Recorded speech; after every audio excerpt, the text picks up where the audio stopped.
Alright guys, so you know what time it is. It's time for another one of our It's scandal time, it's scandal time. Anyways, this episode sounds really good too. Like, let's just dip right in. I don't even...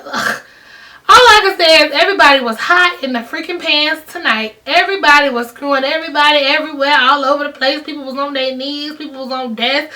People was just licking people's faces and slobbing all over the place. their tongues. It was just, all I can say is slob was flying from left to right all night. I guess everybody got it in except for Jake. Jake the only one that didn't get Jake was none. the only one. And we sick of that because Jake is the sexiest one on the show. I mean, that's why he's so mad, to be honest with you. That's why he going off on this killer rampage tangent, because he ain't getting none. Because Liv cut him off and he mad. That's what really happened. Everybody gets mad when they ain't getting none. So anyway, so Liv, the show starts off. Liv is talking to some press guy because there's supposed to be a interview with Fitz and Millie and their 2 teenage kids. And this is the first time that we're meeting these kids because they always off traipsing around some boarding school in the middle of nowhere, which is weird because they don't never come home for Christmas, Thanksgiving, Easter, nothing. Like, they don't love them kids at all. Like, they don't get to come home never. Right, you would think those kids was grown. Like, we never seen them. No type of year. This is 3rd season at almost the end of the season. We never seen these kids before. All we ever saw was that baby with that whack haircut. So I don't even know what's going on. But sad note, that little baby looked like the little baby from the Addams Family Values. Remember, he had the little comb over. The only difference is he don't have a little mustache. But anyway. And we found out that the reason they're trying to push back this conference is because these kids just ain't with it. They tired of their parents' BS. They sick of being sent off. You know, they just don't have no love for their parents, which I really don't blame them because it don't seem like their parents ever talk to them or communicate with them in any type of way because, again, we ain't never seen them before. They ain't never been there for a dinner, a press conference. They, you know, their father got shot. It was on his deathbed. Right, it wasn't even. And they never even came home. They never even called them. They didn't even know about it. They saw that crap on the news like everybody else. Like, oh, Dad's okay. His mistress was invited, but his kids wasn't. So I wouldn't have no love for him neither. So then we find out that the son is supporting the Democratic candidate. He was supporting the Democrat candidate and buying t-shirts, and he's running a blog that's propaganda against his dad. He's posting stuff on Twitter. He's just totally not feeling his daddy, period. Olivia and Pope and Associates is over here trying to figure out what B316, no, B whatever, you know, it's B something. It's B14, 15, 16, 17. We don't know. It's B96. B whatever, B96 and the Hot Boys, whatever they over there doing, we don't know.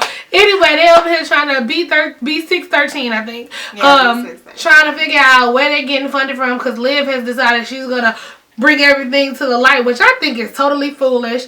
I think Olivia is just straight tripping. She living on a dream cloud. I think her major problem is she was screwing Jake and it got good to her. She thought he was a good guy and she's disenfranchised now because he walking on the dark side and she not with it no more. But the thing about it is he tried to be good and run away with her, but she wasn't feeling it, and now she want to be butthurt because he over here, you know, walking on the dark side. She needs to get her life together. Liv thinks she can run everything and everybody and she really can't, and now she playing with fire and she about 2 steps away from getting burnt. But anyway, so she all up in B96's business, and her father is calling her talking about, girl, you need to sit your little happy self down because they about to know what you're doing and you about to get your feelings hurt. So then Adnan is kind of scared of Liv's mother, or at least she's acting like she's scared of Liv's mother. She comes to Pope and Associates and asks for them to help her get out of the game, or seemingly get out of the game. And she really just trying to set them up though. So. Right. Yeah. Which we should have already known, but then her and what's his name, Harrison started screwing on the desk, which was like, it was kind of sexy, I'm not gonna lie, because they're both two very attractive people. Yeah, they would have some very cute looking kids, for real. And it's about time Harrison got some cooch because he been dried up for a minute. So yeah, like it's about time. Who he dating? He ain't dating nobody. So it was. He slept with that one white lady that was running for Democratic president. The lady, he slept with her sister that one time. Anyway, I don't even so then skip ahead back to the White House. The president's Millie. daughter, whose name I don't know, to talk about Millie, because we only ever seen these characters one good time, so I don't know what their children's names are. But the little girl, funny looking girl, she is mad at her father because she feels like he's a cheater and she ain't got no respect for him, and she's telling her mother, I don't know why you want to be with him. He's a cheater. He nasty or whatever. So Millie like, our marriage is good. Your dad is a wonderful person. You just need to do the interview and shut up. So then Millie get in the room with her new boo, the vice presidential candidate, who again I don't know his name because it's only like his third episode, and I don't have time to remember all these extra people's names. What's his name? Do you know? No, you know I'm bad with names. I'm whatever his name is. So he gets a finger in her, and he like, you like it like that? You like it like that? And I'm and like, damn. Yeah. And I'm like, damn, this what we all scared of? Okay. And Millie was like, She was really getting it in. Whatever he was doing with them fingers, she was really liking it. She was just like, ain't nobody touched these cobwebs in a minute. Just sweep them to the side.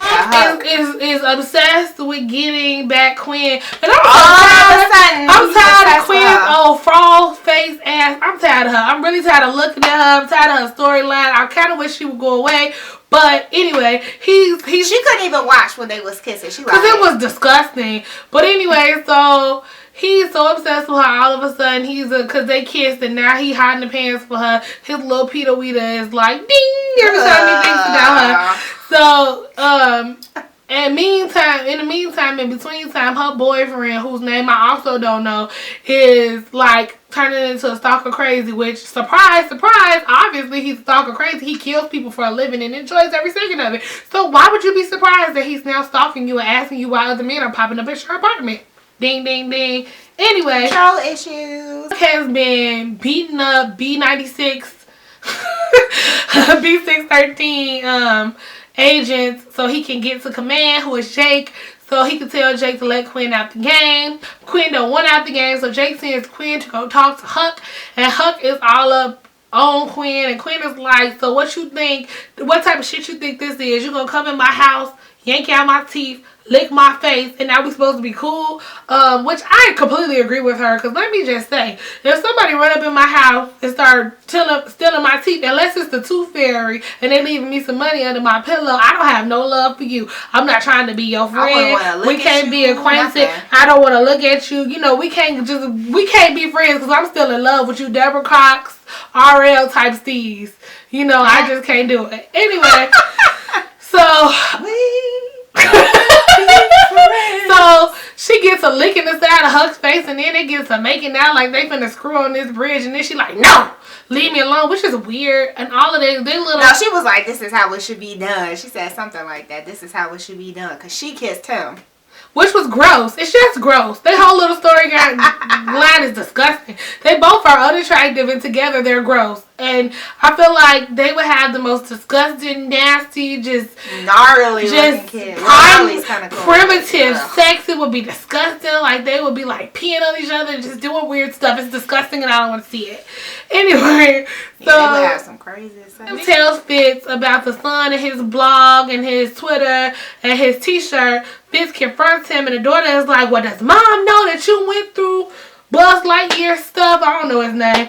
Does mom know you went through Buzz Lightyear stuff? And she storms off looking like a ridiculous puppy dog. She opened the door, and Millie is on her knees with some Kim K action. She just bobbing and weaving. So, oh girl, Millie come jumping up, talking about, oh no! Come running out the room. The girl clothes hanging off. And she like, mom, you was just on your knees having sex with Uncle Chuck and blah, blah, blah. Could you? Meanwhile, the kids call him Uncle Chuck, so it's a little weird. This is like an incestuous situation, which makes me uncomfortable. But anyway, so then her mother, and then she like, get the F out of my room, mom. Get out. I'm not doing nothing bad. Now, we all know if this was a mom of color, she would have been like on the floor with a shoe in her face. But Millie was just like, damn. So then Liv was like, well, I'm going to help you handle this. And Millie was like, don't tell me how to talk to my kids. But somebody need to tell her ass how to talk to their kids because it's not working how they trying to handle the situation. So then Fitz finds out that Melly is screwing his friend and running mate. He did.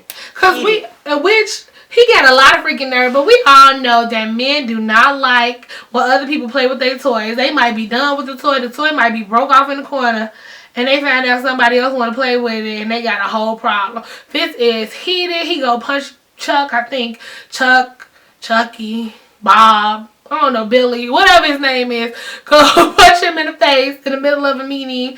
And then he confronts Millie, and he like, you told me that you was not interested in sex. You ain't want to touch it. That he did not sleep with nobody else for 10 good years before he finally cheated on her with Liz. But I don't even feel sorry for Melly at all anymore because one man, you know, gonna wait 10 years to get some ass. Like, honestly. Like, that, I give him a medal. He deserves a crown and some trophies. Because, I mean, if your wife stops, or your husband or whoever, your spouse stops sleeping with you, I mean, honestly, I feel like, and they completely tell you, I just don't ever want to have sex with you again. I have no interest in you whatsoever. I'm dried up. I'm not on it. That gives you free reign to go cheat. Like, honestly, it does. Because that's a part of a committed relationship, and if you're not pleasing that person, then obviously they're gonna go do it with somebody else, and how could you blame them?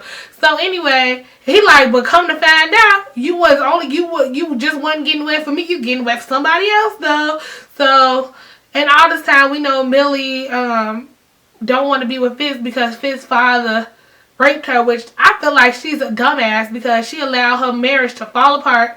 Well, she could have just told. Should have been told him. Right, she should have been told him, and now she knows she got. They could have just went on Maury and had the DNA test and found out who the father was. She could have been did that. So then Liv comes in the room while they arguing. He like, please, you the side chick. I'm talking to my wife. So then we hear August Alsina. They don't know. We be in the same room, but you don't even say shit. Yep, we heard that song playing. So then Liv had the nerve to get mad because he said, I'm talking to my wife. Duh. You knew you wasn't his wife all day, every day. You was never his wife, so, no. So then Quinn comes home from talking to Huck, and old dude, her boyfriend, is in her apartment. He has moved in without her knowledge or permission, and he like, I'm finna keep an eye on you. I'm changing your locks. You ain't even got no keys to your old shit. I changed your locks. So there's that. So Quinn is just getting herself deeper and deeper and deeper in doo-doo. And it just keep getting deeper, and I don't see no way out of this for her. I hope she gets killed. I told you, him and Hulk, whatever his name is, they finna duke it out, for real. They finna be fighting over And if something happened to Hulk over her, I'm gonna be too mad. Me and Shonda gonna have a conversation. Nah, they finna get together in the end. Watch. Ugh, that's disgusting. I might have to stop watching the show. And I think Millie and Fitz finna get it in real good, too. I doubt that serious. They are, I bet you. Unless she tells him what really happens. But to be honest with you, I think it's nothing wrong. I honestly think Fitz should go ahead and keep doing what he doing with Liv, and Millie should keep doing what she doing with Huckleberry Finn or whatever his name is. I don't know. And Uncle Peter, whatever. And they should just call it a day. They both want to be with other people, and so what? What difference does it make? I'm not saying that he gonna want to be with her. I'm just saying they finna get it in, though. He's like, now you let somebody else get it. Right. You see, I want to slide in. Like, okay, well, you know, let's see if we can try this again. And then Fitz gets to trying to apologize to Liv because he like, damn, ain't nobody gonna let me get done. I can't get done for my wife. My mistress ain't gonna sleep with me no more. I gotta make up with my mistress right quick. And Liv is like, I cut the bullshit. This is my job. I'm not trying to hear your BS while I'm at work. You fix your family because it's inappropriate for you to ask me to do it. I'm not your maid. This is my job. I'm trying to win a presidential campaign, so you need to step with that. And Fitz like, damn, both of my cooch is gone. I don't get no cooch. So Fitz is on lockdown from everybody. So then what else happened? Oh, and then Jake came in because Fitz was asking him to do something. I don't remember Fitz was asking Jake to do something, and Jake was pretty much like, I'm not your bitch. I don't have to do what you tell me to do. I run this country. You just a figurehead. You just a pretty boy. You sit in this office and you do what I tell you to do. It's not the other way around. I don't forgot that even occurred. So then Cyrus busts in and he tries to attack Jake because he knows Jake had his husband killed. So they restrain him. Then he tried to attack him again, and Jake was like, sorry for your loss. So then I guess they somehow make up with their kids and they do an interview and they bring the ugly ass baby in, and then that was it, I think. And everybody pretty much got hurt feelings. Oh, Anna also drugged Harrison while they was getting it in. She stuck him in the neck with a tranquilizer, then stole some jump drive that Liv had with all of the president's information on it and gave it to Liv's father. I mean, not father, mother. So now they know what he is. So now they know what the president is doing all the time, every day, all day. And so that's that. We don't know what they're going to do with it, but she was a good one. It ain't looking good. So that's about it. I guess. Everybody was getting it in, but it didn't turn out good for nobody. But yeah, that's my prediction. Cheap sex is not always good sex. Except for when it is. What? And it looked like next week Jake is about to try to steal some of that cooch from Lee. Yeah, he banging on her door. He's like, okay. We doing a role play? Knock the door down. He wouldn't have to knock twice. He could knock half a time. I open the door. Oh, you are bad. Anyway, so that's it for this week. Please like this video if you want to see more like this, but we're going to keep making them anyway. So, catch you next week.